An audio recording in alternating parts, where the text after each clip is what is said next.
நம்ம கண்டென்ட்ஸில் பார்க்க போகிற கண்டென்ட் இறந்தவரிடமிருந்து வந்த இமெயில்.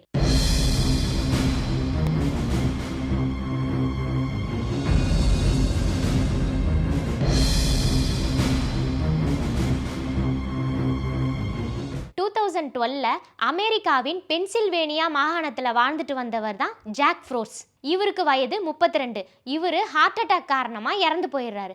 இவர் இறந்து ஒரு சில மாதங்கள் கழித்து இவரோட ரிலேஷன்ஸ்க்கும் இவருடைய ஃப்ரெண்ட்ஸ்க்கும் இவர் மெயில் ஐடியிலேருந்து நிறைய மெயில்ஸ் போயிருக்கு. இதனால் அவங்க ஃப்ரெண்ட்ஸும் ரிலேஷன்ஸும் பயங்கரமாக ஷாக் ஆகியிருக்காங்க. ஜாக்குக்கு 17 வருஷமாக ஃப்ரெண்டாக இருந்த டிம் ஹார்ட் அப்படின்றவருக்கு தான் ஃபர்ஸ்ட் மெயில் போயிருக்கு.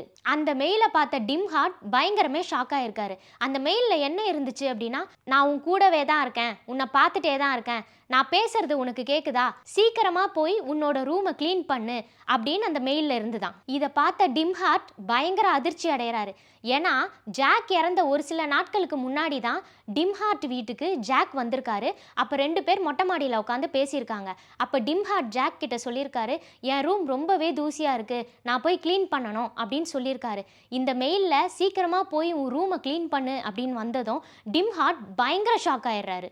ஜாக்கோட ரிலேஷன் ஜிம்மி மேக்ரா அப்படின்றவங்களுக்கு 2வது மெயில் போயிருக்கு. அந்த மெயிலில் என்ன இருந்துச்சு அப்படின்னா, ஜிம்மி நீ நல்லா இருக்கியா, உன் உடம்ப பார்த்துக்கோ, இப்படியெல்லாம் நடக்கும்னு நான் எதிர்பார்க்கல, நான் உன்னை காப்பாற்றலான்னு நினச்சேன் ஆனால் காப்பாற்ற முடியல அப்படின்னு அந்த மெயிலில் இருந்துச்சான். இதை பார்த்த ஜிம்மி பயங்கரமாக அதிர்ச்சி அடைஞ்சிருக்காங்க.